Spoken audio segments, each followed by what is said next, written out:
To make the repeat powerability profiling easier, I've created an app that you can directly export your raw RPA CSV files into to perform deeper analysis into your athlete's RPA profile. To a large degree, the app is fully customizable.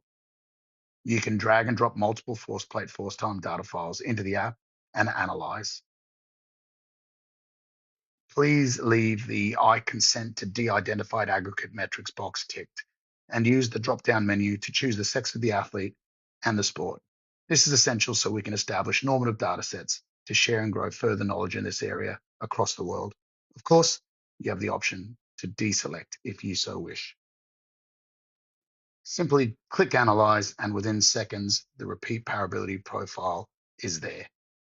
Based on my research, we default to automatically removing the first and last repetition from the power decrement calculation. However, you have the option to include them in the calculation should you wish.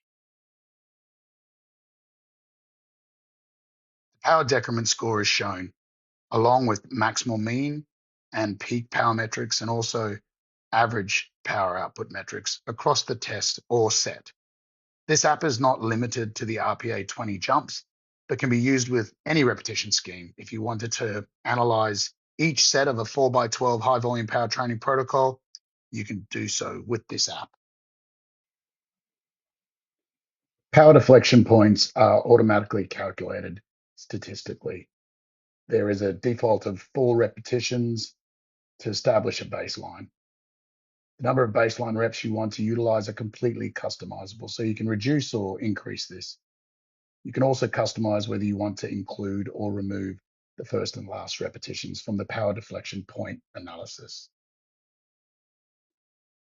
For probability of a true decrement, I have a set default with a high probability that a power deflection has occurred. Only reasonably large drops in power output will be flagged with probability set at a default of 90%. This is a very good starting point that I recommend, but you do have the flexibility of adjusting this to as low as 68% or as high as 99% probability. Power deflection points are then provided in relation to the actual repetition where it occurred, the power output observed, and the value change from the maximal value or the preceding power deflection point. You can use the expand all trace charts and expand all per jump breakdown menus to get both graphical and numerical displays of each repetition with power deflection points identified alongside the repetition. You also have the ability to use your own thresholds and remove the statistically informed power decrement points. Click the manual button and you have the ability to set a absolute watt value or a percent of maximal power decline value. Once you've chosen your metric and threshold, power deflection points are again automatically provided in relation to the actual repetition where it occurred, the power output observed, and the value change from maximal value or the preceding power deflection point.